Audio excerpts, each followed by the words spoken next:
los siguientes factores encontramos los siguientes. En la tirotoxicosis la presión arterial va a estar aumentada con una hipertensión sistólica con presión diastólica normal o baja. En la frecuencia cardíaca va a estar aumentada, posible taquicardia. La temperatura va a tener hipertermia.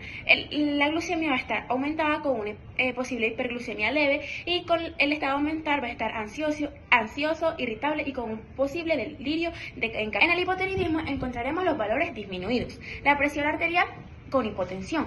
La temperatura va a estar disminuida o la podemos encontrar normal. La frecuencia cardíaca la vamos a encontrar disminuida, o sea, una bradicardia. La glucemia la encontramos normal o está ligeramente aumentada. Y con el estado mental va a estar depresivo, puede tener un coma mixidematoso en casos graves. El síndrome de Addison es una insuficiencia suprarrenal con déficit de cortisol y aldosterona. La presión arterial la encontramos disminuida. La temperatura la podemos encontrar disminuida o normal. La frecuencia cardíaca la encontramos aumentada. La glucemia la encontramos disminuida. Y el estado mental la encontramos con fatigas, apatías, confusión o incluso en coma. Y por último, la cetoacidosis diabética, que es un déficit de insulina con hiperglucemia y acidosis metabólica. La presión arterial la encontramos disminuida, la frecuencia cardíaca aumentada, la temperatura disminuida o normal. Puede haber fiebre si hay casos de infección. En la glucemia está marcada, la marca aumentada y es una hiperglucemia grave. Y el estado mental está alterado, puede estar con mucha confusión y puede incluso llegar hasta un coma diabético. Cada una de estas condiciones requieren una evaluación clínica y un tratamiento oportuno para evitar complicaciones graves. El ciclo menstrual dura aproximadamente 28 días y se divide en 3 fases. La fase folicular inicia con la menstruación por la caída de los estrógenos y la progesterona. La hipófisis libera FSH, estimulando el crecimiento de varios folículos en el ovario hasta que alguno dominante secrete los estrógenos que van a engrosar el endometrio. Alrededor del día 14, por el aumento de los estrógenos en retroalimentación positiva, se da un pico de LH que causa la ovulación, es decir, la liberación de un óvulo. Luego, en la fase lútea, el folículo roto forma el cuerpo lúteo que secreta progesterona manteniendo el endometrio listo para una posible implantación. Si no hay fecundación, el cuerpo lúteo se degenera y los niveles hormonales caen para lo que comience un nuevo ciclo. Este proceso es regulado por el eje hipotálamo hipófisis ovario y es esencial para la menstruación. Bueno, primero está el metabolismo de los carbohidratos que se dan por hiperglucemia y resistencia a la insulina. El mecanismo es por los glucocorticoides que estimulan una gluconeogénesis hepática promoviendo la conversión de aminoácidos y glicerol en glucosa. El metabolismo lipídico origina la redistribución de la grasa y de la dislipidemia. ¿Cómo? Los glucocorticoides activan la lipoproteína lipasa en regiones viscerales favoreciendo el depósito de grasa. También estimulan la lipólisis periférica, aumentando la liberación adecuada de ácidos grasos libres, pero sin una adecuada utilización, lo que favorece su almacenamiento central. Disminuyen la actividad de la AMP quinasa, reduciendo la oxidación de ácidos grasos. Y como consecuencia tenemos el síndrome de Cushing iatrogénico, que trae consigo obesidad central, cara de luna llena y jiba dorsal. También tenemos aumento de triglicéridos y colesterol LDL y una predisposición a la aterosclerosis.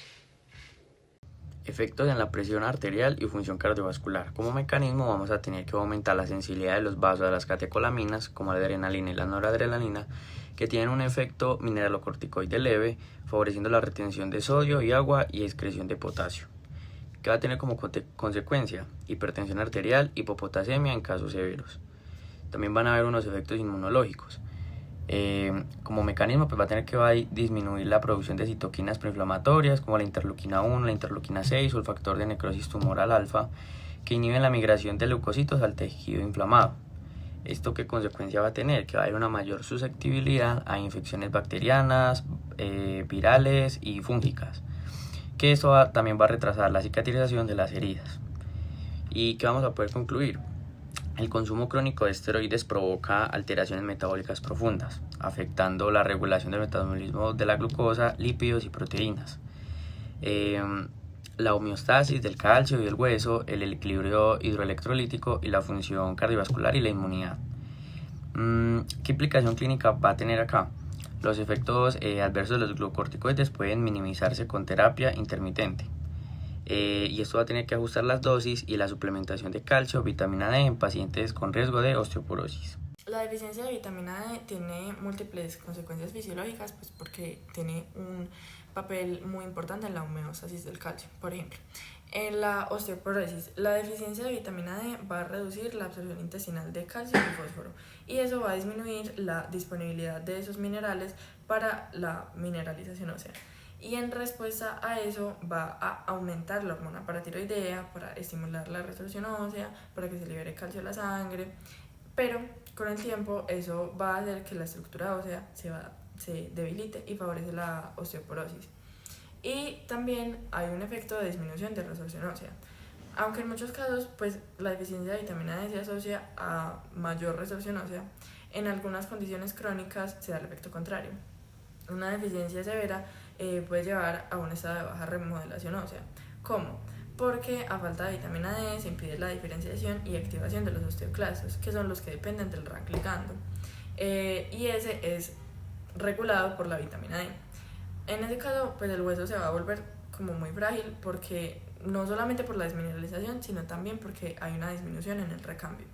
Y esa paradoja de la osteoporosis y la disminución de la resorción ósea tiene explicación en que la respuesta del hueso a la deficiencia de vitamina D depende del contexto fisiológico. Cuando es una deficiencia moderada, va a predominar el aumento de la aparatormona y la resorción ósea, mientras que si es una deficiencia pues crónica, la falta de vitamina D va a impedir que se activen adecuadamente los osteoclastos, y eso va a resultar en una remodelación ósea insuficiente, una mineralización insuficiente, y debilitar el hueso de esa manera. También causa debilidad muscular, porque la vitamina D regula la función del músculo esquelético al influir en la expresión de genes relacionados con la contracción muscular y la síntesis de proteínas musculares. Entonces, pues cuando hay deficiencia se asocia con una atrofia muscular, que pues es grave.